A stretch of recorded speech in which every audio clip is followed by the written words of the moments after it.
You had a weekend off as a winner. How did that feel, and how special was that race out west?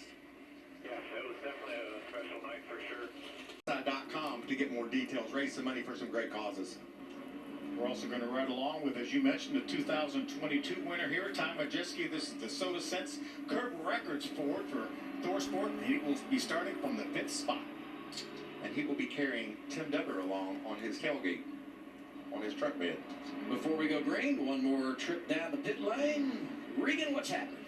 Well, Adam, there's nothing like Kyle Busch at Bristol Motor Speedway. In particular, in the Truck Series, 5 wins and 11 starts, but some struggles earlier today in practice. The team cautioned me, don't read anything into that. They worked through a few things early on. This truck is very fast, and as we all know, anything less than a win with Kyle Busch behind the wheel at Bristol is going to be a disappointment. Josh Sims? 17-year-old William Sawash getting set for his 7th Craftsman Truck Series start and first of the season. He's a regular in the ARCA Series and actually won the ARCA race at Bristol last year. He told me while that gives him confidence, the key word tonight is patience. He says, I know I have a fast truck. I have to be patient and make the moves. Here we go. That's your pickup truck, Michael. Right. Load them up. Bristol is race number 2. It's not in the round of 8 like it was last year. And these trucks race so fun on that Kansas racetrack. Then we go to Talladega. Anything can happen. Heck, me and you even won there, Phil. Miami, and then the last race to determine who's going to run for the championship. Martinsville is the cutoff early November before we crown a champion November 8th at the Desert Mile. Results tonight. Turn 2. Pace truck going to pull down pit road right here. And we'll settle in for 250 laps. It's the Craftsman Truck Series at Bristol. Eckes outside. Sanchez inside. We are underway at Thunder Valley. There was that momentum, that big roll off the top. Eckes easily cleared Sanchez. Kyle Busch is going to try to do the same thing. See Kyle Busch up there in the second. Ooh, Sanchez. Big time wobble. And look at, Gray just had to back out of the gas because Sanchez came down. That's Taylor Gray, number 17, black and white, inside of the 71 and 45. Kate Honeycutt in that 45 for Nice. There's Majeski, that 90. Ooh, Raja slips up off the bottom. Did you see that big run, the 45 guy? He was up high, and he had a big, strong run off the corner. Good momentum. That could be a good sign for us to see some good 2 and 3 wide racing tonight. I think it's slippery out there right now. I think it is, too. We've seen that all day long. Sanchez has recovered, gathered up inside of Kyle Busch. They're racing for the runner-up spot behind Christian Eckes. Look at that truck wobble off turn 2. He's got his hands full. And look at Kyle Busch. He's already seeing if that upper lane is going to work for him. Going to school, isn't he? I think he knows this track's going to go through a big change, and he wants to know what's up top. There's that big slip by Sanchez. And I will say great job by everyone behind him, because the minute that happens, you got to check up and make sure you don't cause an accident. See Kate Honeycutt, that 45 truck, out there as well.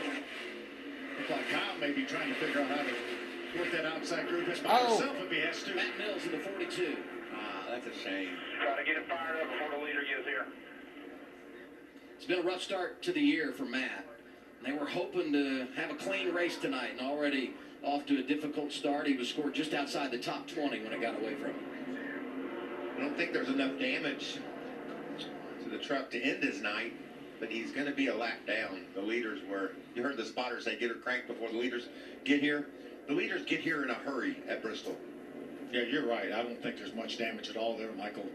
I'm not even sure that he's going to need to come to pit road unless he feels a vibration. History says we'll have an early caution, not even 10 laps in, and already the yellow flag is out. Christian Eckes from the pole has led every lap so far. Eckes on the jump once again. Such an advantage knowing that you're the guy that controls that start, like Eckes did. Look at Gray up on that second lane. He's able to hang right with Sanchez. Nick should get loose down there, too. I think that really bodes well. So that second lane is so good to see what Raja can do on the outside of the 7 of Kyle Busch. Gray made it work. He's up to second. Next man in line when it comes to that outside lane. He'll set it. 71, Raja Caruth, most recent winner. See Tom Majeski right behind that side-by-side battle, trying to figure out which lane's going to go. You see, Caruth just dives right to the bottom in front of Majeski. Oh, Hang on to it. Sideways for the 71. Majeski drives by Roger Caruth. And it's like a conveyor belt down there. 2 or 3 trucks get by. Tyler Ankrum in the 18 trying to make it happen, and he will. Next up, Caden Honeycutt in the 45. Every one of these trucks is going to try to fill that hole and not let Raja get down, but he's going to have a gap now to get down. he's been loose since they said go, hasn't he? From 4th to 9th, just like that. Watch how fast it happens, too. He looks good, and then there goes the back end starting out, and then loses traction. Inside goes Majeski. It actually was 5th to 9th, but you get the idea. You get out of line, you lose the momentum. Get freight and have some train. ground to make up. We're riding with Ty Majeski. Can't quite make that pass, hanging right there. He needs that extra room where he can take that truck all the way out to the wall to stay in that throttle. So he's having to pedal a little bit down there on the bottom. Looks like he's going to make the pass now.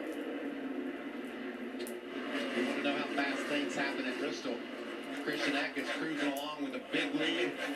Nobody in front of him.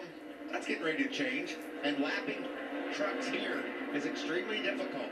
There's the first one he's going to come upon. Well, that's what impacted him last year. Starts in the pole, wins both stages, leads 150 laps. Inside of 10 to go, lap traffic. He's trying to maneuver it. Corey Heim gets by and wins the race. Mason Maggio in the 21 goes low. Very considerate move right there to allow Christian to get by. Yeah, because I think Christian wanted to go under him, and yet Mason made it perfectly clear, I'm going to go low, you go around the top. Next truck he'll see, the 90 of Justin Carroll. Then it'll be the 14 of Trey Hutchins. Both drivers making their first start of the year. This is a tight battle.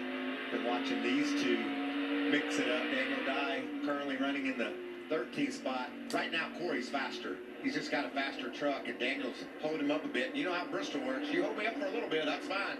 Eventually, I'll have to use my bumper. Yeah, if there's a gap in front of that 43 truck, it's not going to be long before the Corey Heim truck is going to push the issue. Yeah, very, very considered right there. Just the slightest tap. You're saying he hit him considered?